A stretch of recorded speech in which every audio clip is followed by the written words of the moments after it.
Alanna Schermerhorn.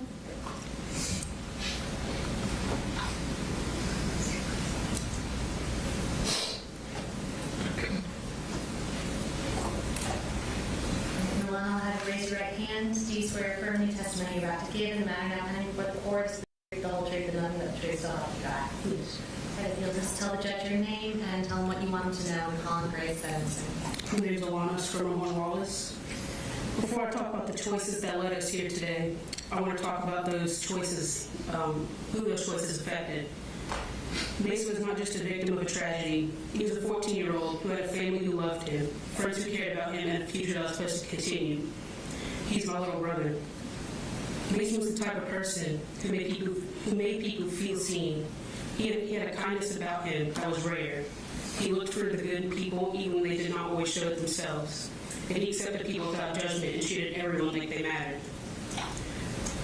This is what makes the loss so difficult to understand. Mason was not someone who was supposed to become a victim. He was supposed to come home that day. He was supposed to continue growing. He was supposed to experience everything that comes after being 14 years old. He was supposed to graduate, build friendships, discover his future, and become the person we all knew he could potentially be. Instead, his life ended because the adults who had the responsibility to recognize danger and prevent harm failed to do so. The hardest part for me is knowing that Mason's death was not something my family could have prevented. We did not have the warning signs. We did not have the opportunities to intervene. We were simply the people left to suffer the consequences. While my family was planning a future with Mason in it, decisions were made that allowed the future to be taken away. The impact of losing Mason has affected every part of my life. Since September 4th, 2024, I've had to learn how to live a life how to live in a world where my little brother is no longer in it. I've had to continue growing up while carrying a loss that has changed me forever. One of the hardest parts is knowing that Mason was supposed to be here for all the moments that come next. I will continue getting older while Mason will remain 14. I'll graduate one day, but he will not. I'll experience future birthdays, holidays, and milestones, knowing there's someone missing. There are moments where I still want to tell Mason something.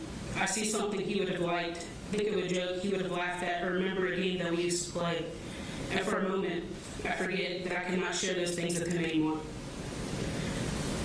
Then I remember that's something I have to live with forever. This loss has also changed the way I see the world.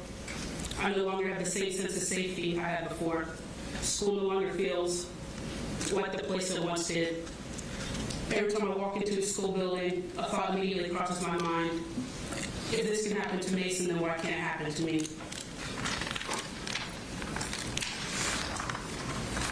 I find myself paying attention to exits, watching the people around me, and thinking about things I never had to think of before. While trying to grieve my brother, I was also expected to continue being a full-time college student. I missed classes to attend court because being here for Mason matters to me. But for me to not get kicked out of the classes, I have to provide documentation proving that my brother was killed in this tragedy. Having to hand over these documents is just another painful reminder that this wasn't just a nightmare that I'm living in. Every hearing forced me to relive the worst day of my life. I had to hear details no sister should ever have to hear and evidence no family should ever have to see. Those memories don't stay in the courtroom when the hearing ends. They follow me everywhere. Grief isn't just anniversaries or birthdays. It appears in ordinary moments. I'll see a game update and think about how Mason would have loved it. I'll hear a joke and instinctively want to tell him. For a split second, I forget he's gone. Then I remember, and that realization never gets easier. I'm still moving forward, but I'm moving forward without someone who's supposed to be beside me. That is the reality my family has been left with. When I think about Mr. Gray's role in this tragedy, I think about the responsibility that comes with being a parent. Parents are supposed to protect their children. They're supposed to recognize when something is wrong, take concern seriously, and step in when their children's actions create a danger to themselves or others. That responsibility is not fulfilled. This tragedy did not begin on September 4th, 2024. There were warning signs before that day. There are opportunities to make different choices. There were moments where action could have been taken that may have changed the outcome. But what is hardest for me to accept is that the people in that school did not have the opportunity to protect themselves from decisions being made around them. They went to school that morning expecting a normal day, and the four we lost deserved to come home. But because the warning signs were not taken seriously enough, and because the responsibility to prevent harm was not handled the way it should have been, my family is left living with a loss that will never go away. But what makes this even harder to accept is that this was not a situation where there were no signs. There were moments where action could have been taken. There were opportunities to step in before people were injured or killed. After his son made threats and showed signs of concerning behavior, the danger was still allowed to remain. The firearms were still accessible. The ammunition, whatever that word is, ammo, was still accessible. The things that could have been secured were not handled with the urgency that they required. Mr. Gray had gun locks, but having a safety measure means nothing if it's not used when it matters most. The gun should have been locked away. Ammo should have been secured. There should not have been a possibility that a 14-year-old child could have access to tools needed to carry out something like this. What's difficult to understand is that there were concerns serious enough to create fear, yet those concerns did not lead to this level of action that was needed. If a parent is afraid of what their child may do, that fear should lead to a reason to protect others. It should be a reason to remove access to anything that could cause harm.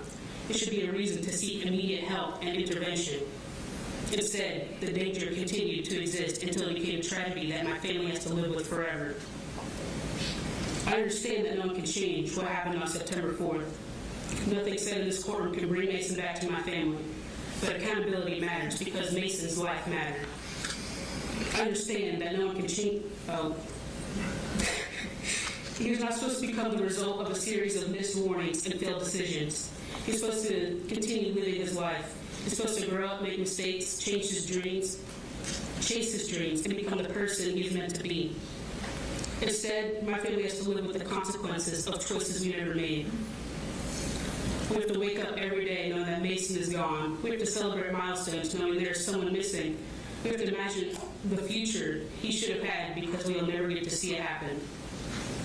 Mr. Gray had opportunities to make different choices. He had opportunities to take action to protect his son, to protect others. My family did not have an opportunity to stop what happened. Mason did not have an opportunity to come home. That is the difference. A decision was made that changed countless lives forever, and people who suffered the most were the ones who had no part in making that decision. Mason deserved better. Christian deserved better. Christina deserved better. Richard deserved better. Everyone in that school and in this community deserved better. I understand that no sentence can erase the pain that my family has lived through since September 4th. However, I do believe Mr. Gray should be held fully accountable for the role his decisions played in this tragedy. Because of that, I respectfully ask to impose the maximum sentence allowed by law. I ask for the maximum sentence not out of revenge, but because the consequences of these failures were irreversible. 4 innocent people lost their lives. Many others were physically and emotionally wounded, and countless families, including mine, will carry this loss for the rest of our lives. No sentence will ever be equal to what was taken from us. But I do hope the sentence imposed today reflects the seriousness of Mr. Gray's responsibility and the immeasurable value of the lives that were forever changed. Thank you, Alanna.